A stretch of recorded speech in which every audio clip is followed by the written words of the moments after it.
For a brief moment in time, the Island Boys looked vaguely capable of having a sustainable career.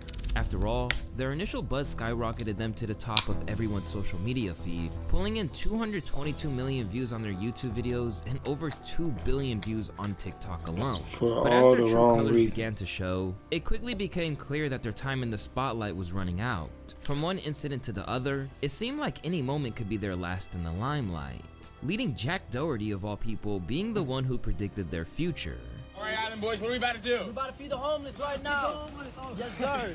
Come on, let's get it. Look, they're getting fed right now. As now, less than a year on from the little jive being sent their way, they're now at rock bottom, and one of them has literally wound up in the gutter.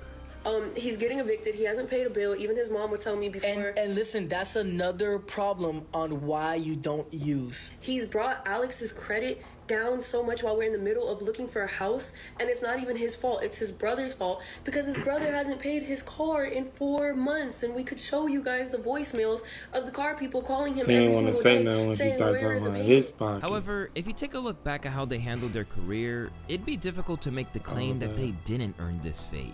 It's your boy Luesta, and this is how the Island Boys wound up homeless. That is the worst and as it turns out, they're basically back to where they started. Born Frank and Alex Venegas, these twins were always in trouble with the law and involved in crimes ranging from theft to drug possession back in the day. Eventually, this led to their mother kicking them out at the tender age of 18. During this whole time frame, they were trying their best to go viral, tatting themselves up to the hilt and making music. And in terms of aesthetic, that was a major investment. How much did you spend on all your tattoos? I spent around 30K, and I'm only 20. I'm turning 21 on July 16th, so yeah, I got tatted pretty fast, man. But it all amounted to very little until suddenly, they were catapulted to fame by one solitary video that everyone's seen countless times by now. I'm just island boy. I'm just island boy. I'ma get key white wine. You're gonna keep that gun. I'll be just staring at the sun. I'm just out fool gazing. Straight away, this video was everywhere, inspiring a whole host of reactions. However, not all of them were good. In fact, the vast majority of them veered towards disgust. All of them I did. seen it with the gang slang. You ain't gang, they got to use that word. I'm speechless. Two goofballs in the pool. You know why I'm not speechless? Why? Because I'm an island. Yeah. What is happening? I don't know and ain't trying to understand it. Damn it. What's understood don't need to be explained. This became a common theme, as they would soon realize how much their entire shtick didn't translate beyond TikTok when they actually stepped out into the real world. During their live performance at Club Live in Miami, the brothers were unceremoniously booed off stage. People only came to laugh at you. Literally. Craziest part is the outfits are fresh, but they look like goofies in them. Ain't that? Don't it be crazy like that? And how the crowd reacted set the tone for how the world would react to the footage. This is what a reality check looks like. They have a single 30-second song and they can't get it right. But even as the disdain for them rose among audiences, the Island Boys continued to believe that they'd made it and that the only way was up from here. And in interviews, they maintained that they were stacking up millions. How much money did y'all have at that time? Were y'all broke at that time? $10,000. I ain't have much. I was hustling. I was 8 or 10 bands. So the video goes viral. Like, when do you realize your life changes after that? Bro, we were making $40,000 a day. More than that. I'm not even playing with you. Yeah. 60. We was looking at the thing. It said the top of it said you got $60,000 to do to make. Then the next day we would do that. The next day another 60,000. We're like, man, what the f is this? Yeah. We didn't believe it. At the time, it seemed like they were intent on making the most of the buzz they had and felt like it'd last forever. But this same ignorance was exactly what would become their undoing. Because by the looks of it, they were the only ones who didn't realize they were a meme. And if there's one thing that you know about those internet crazes, they don't last forever. Back when they were making more money than they ever had, the Island Boys failed to see the reality of their situation.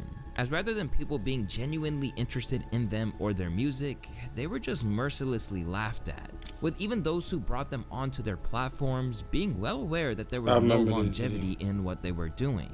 Do you boys feel like you have an inherent musical gift? Inherent, like inherent, born with it?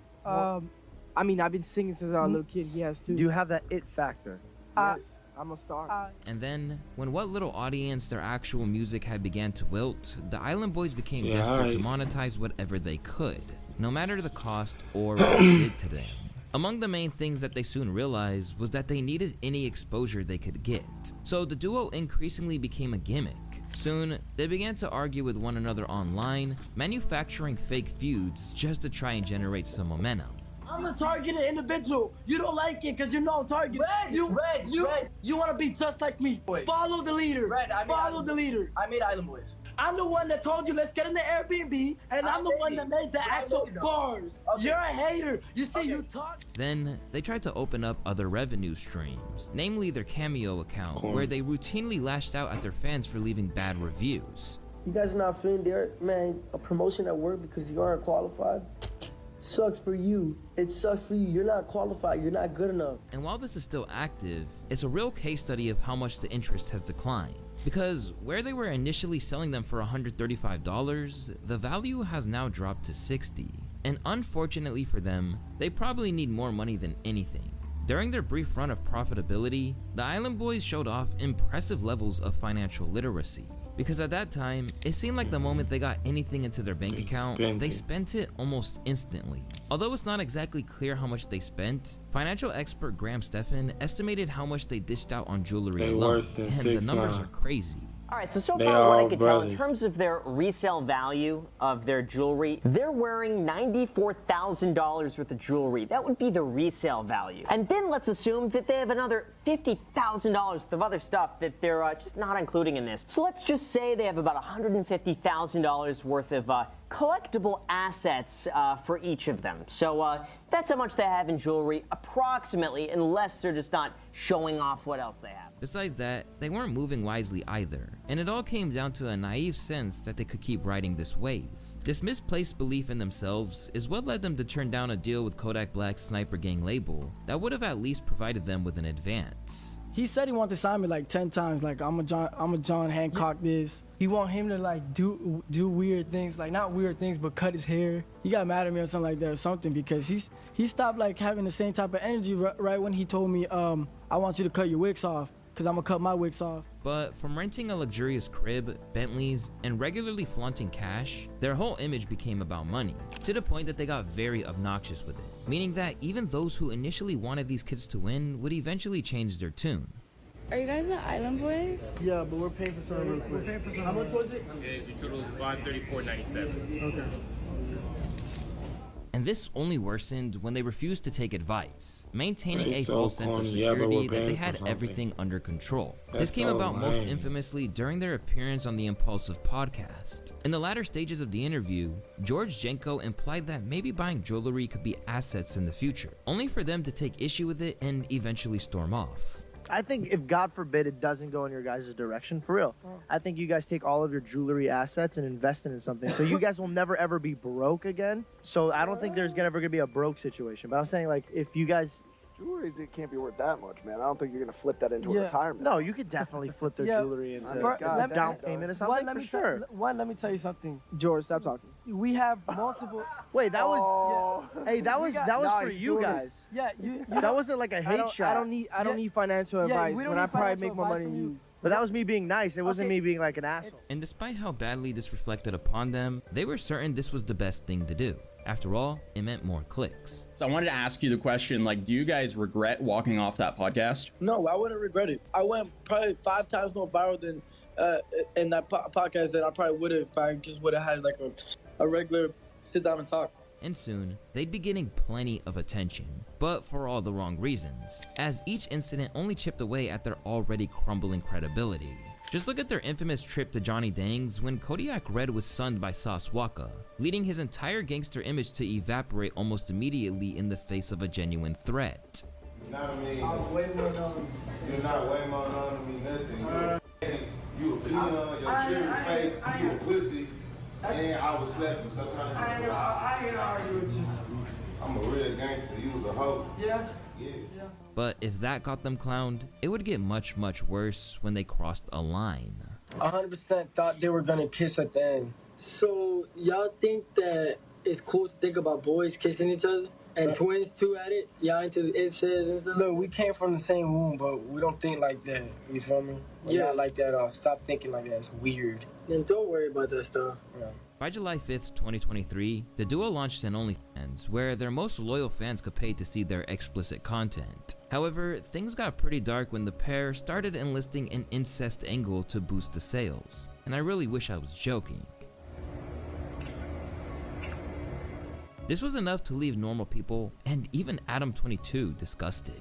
Your twin brother, I mean, that's a lot. That's like, to me, that's just like kind of this one sacred thing that I don't even know any female twins or female sisters that hook up with each other. And I know a bunch of sisters who are in porn, but not that hook up with each other. Like, that's a line that they won't cross. And even though it was pretty indefensible behavior that wouldn't be tolerated anywhere, never mind a culture like hip-hop, they basically said that they were tempted into it by the cash. We started off by just showing us like with their underwear on Twitter, and they're like, people were like, it was almost like they're like, you guys won't kiss. And I thought about it like for a couple days, and I'm like, wait, that'd be a good idea. Like something to talk about, because people really don't like us. So like, hey, look, we got something on them. They kissed each other. So we kind of knew it would go viral. With that, any hope that they could have been taken seriously was gone forever. And just as they were sacrificed their last shred of credibility, the financial issues started racking up too, leading them to the ruinous scenario that they're in now. As their income began to dry up, things got even darker for the Island Boys, because not only did they basically dry up their revenue streams with their behavior, they reportedly had a lot of outstanding debts, including to their manager, who revealed how dire their situation had become. They did poker dirty. Crazy, yeah. They did you dirty? How? Yeah, they owe me about like $150,000. From what? Your percentage of the Cameo money? Yeah. Is that the only money they're bringing in? Mostly, maybe a little bit on TikTok, but I mean, it's pretty much run dry at this point. Right. How many fucking cameos are they doing? When I was with them, they was coming in hot. They were viral as like fuck, they was yeah. going like 2-3 hours a night straight cameos, but like that's literally What a their life. only source of income. Yeah, because that doesn't feel like it's gonna last They forever. pretty much they're canceled everywhere. Like they can't really go outside like that. There's a bunch of lawsuits on them now too. For Like, real? Everyone's coming after them. This Why? guy from Chicago You're suing them too. bought a contract or something. Like they don't want to go to court. I got them like a really really good attorney that's charging them like $1,200 an hour, and he's raping them. Like well, also too, like did they like cut their hair because they had lice? nah, I think that was cat. Okay. Well, hey man. Yeah. Also too though. I think that was cat. I think they were just trying to go re-viral, the same thing they did with the Island Girls thing, but it flopped Yeah. completely. Wow. Right now, there's no more money coming in. As well as this instance that they were in trouble, their actions began to make that even clearer. Soon, they would become regulars on Jack Doherty's stream, where they were routinely mocked by one of the most hated men on the internet. And whenever he could, Doherty would drop little hints that their financial situation was dire. Look at the back of this crib. I don't know. You can't afford it? I can't afford it. It's good for your face. Come here, Island Boy. I can't afford this. I was gonna live in this house with you, and I was gonna put stupid money up for this house. Can you afford 70 bands a month now? What are you talking about, bro? I get money. Why are you puck watching? I was just asking. If you ever want to, stay, we can give you a closet.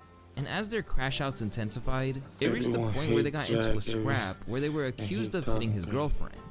At least if I come out with a tape, at least I could actually, like, I don't know, flex tape better. Yeah, but too bad it's with your brother. How can you flex it if it's with your brother? Your mom films the videos of you guys kissing. You probably make your mom go, Mom, can you hold this, please? I'll pay your rent. Don't talk about my mom. Oh my God, bro. Don't go there. But don't take everything so serious. If you said that, I've been chilling. It's all jokes. Like, You're just like the CEO of that company that you promote. you guys worked for me at a point. Yo, I'm right next to you. Stop. Hey. What, yo? Actually, deadass. Brad, it's not worth it. Fucking try, dumbass. Nice try. There's a girl in the car, you fucking dumbass. Yo, there's a girl. You're kicking her. This is everything the Island Boys have become. As opposed to being known as artists, they're just another two vaguely notorious internet figures within a marketplace that's already full of them. And without growing their platform, they've been reduced to picking up any scraps that they can get their hands on. Ultimately, the whole thing was never sustainable. Now 3 years on from the release of Island Boy, the pair have become nothing short of a laughingstock. Even Fly Soja's girlfriend's father knows it, and expressed his disapproval of their relationship, prompting Fly to mock him online and put the whole family drama on blast for the world to see. Kayla, how do your parents feel that you're with me? I don't know because I don't get to talk to them. Why don't they talk to you? My dad hasn't talked to me since I got the neck tattoo. He called me a loser. Hey, by the way, if the dad's watching this, bro, do I make a lot of money?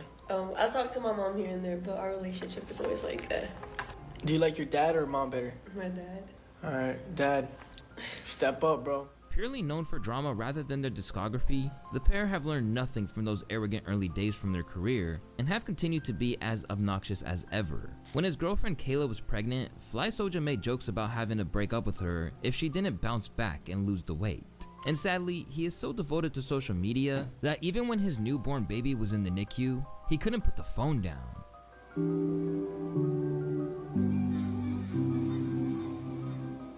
As for his brother Kodiak Red, he's struggling even more. A little while ago, he narrowly evaded jail for driving related offenses. Yeah, traffic citation. You must have got a ticket and not paid it, man. When? It says December. Like this December? I think so. I think it was this year, last year. And since then, it's been revealed that he's running low on funds to the effect that he isn't paying his car, which has apparently had a knock-on effect on his brother. And it's not even his fault, it's his brother's fault because his brother hasn't paid his car in 4 months. And we could show you guys the voicemails of the car people calling him every single day saying, where is the payment? And it's under his name. We can't figure out if it's the cosign or the main one, but Alex's name is a part of it and he has not paid it. And it's affecting him now, which is affecting us and our family because we had some issues trying to get a house. With his brother reportedly hooked on drugs, things are looking dark. And the duo should really be leaning on each other more than ever. Instead, he says the only out for Kodiak is if he commits to change. Someone said that your brother has a problem and you need to help him. I already talked about this earlier. I said he's got to be willing to want to help himself. I already tried to help him, remember? I marshman-acted him. And he called last night. And that wasn't cheap. When he called his mom last night, it was out of genuine concern and like hurt and wanting to help. And then like everyone just, this is what happened today from him doing that. Amid all the drama, the two have been at war against one another online, with crazy accusations flying out, including Kodiak, who claimed that his brother's baby mama was taking drugs while pregnant, leading to the child's current medical state. She did not do one substance while she was pregnant. And our baby's not a NICU because of any substance. I even told them that he's not with y'all. It was something with nicotine that would affect his lungs, that would affect his internal. He's having a blockage here. He's probably gonna have to get a surgery right here. I said that his baby looks like a mannequin doll, and you know what he says to me back? Where's your baby? Why aren't you holding your baby? Your baby's in the NICU? Like almost like taunting and laughing at me about it. As for Kodiak, he has refuted the notion that he's still on drugs or homeless, claiming that he's sober and has been since the end of last year. As you can see, I've been sober from December 6th, says Frankie on it, with the IE, all the way to the 29th. So I've been sober for 23 days. You could congratulate me because that's a mental illness, what I was going through, because I was doing it a lot every day, or you could just hate on it. Crazily, he also maintains that he's in no financial difficulty, routinely taking to TikTok to post images of his crib and Lambo that he is no longer permitted to drive. Bro is driving without a license. Bro, I'm so beat with it. I got my girl driving, dog. I don't know what you're talking about, man. But despite these claims, he's still asking for housewarming gifts from his fans in a move that isn't exactly making it seem like cash isn't an issue. By the way, we have the link in the bio, so y'all tap in. The link's gonna be in the bio for housewarming gifts to send us anything on our wish list on Amazon, and we're gonna give everybody a shout out on video and live. And because of how they acted during their brief come up, it's safe to say that they aren't exactly getting a lot of sympathy. Instead, the vast majority of people seem to think this is precisely what they deserved, and that they mocked people who worked regular jobs. Now they can't even afford basic things. What a joke. They spent years bragging about their riches and insulting people. Now they're broke and begging. Poetic justice. Seemingly at war, it should have been noted that these two posted on TikTok together as late as December 2024, which means that in reality, this alleged animosity might just be another ill-advised ploy for attention from the two. Because as we've seen before, there's really no lengths they won't go to in order to hold on to those last morsels of fame. Despite everything, Kodiak is teasing new music and restored the duo's infamous Wix hairstyle. As for his brother, Fly seems to be focusing on turning him and his girl into TikTok stars. But they're learning the hard way that once you lose an audience's attention or sympathy, it's pretty much impossible to get back. And now, they probably wish they had a different attitude back when they were all too briefly stars. It's your boy Luesta, and if you guys enjoyed this video, I would appreciate if you guys liked and subscribed, and I'll see you guys on the next one. Peace. I appreciate y'all watching the video. I ain't gonna lie. They definitely deserve their little downfall. They was getting, like, you feel me? They was getting mocked the whole time anyways. And they just didn't even know it. And people who was engaging and commenting and making fun of them didn't know they was getting them paid neither though. So it was kind of like the 2 for 3 special, you feel me? It's kind of like a back for back type of thing. Everybody got off talking about them, but they didn't know that they was putting money in their pocket the whole time. I don't know a soul that actually liked them. Kodak was on drugs at the time. Y'all know this. So we just gonna go with that. You feel me? But you feel me? Y'all leave y'all comments below if y'all enjoyed the video. Y'all leave a like. Subscribe if you're not. Till next time.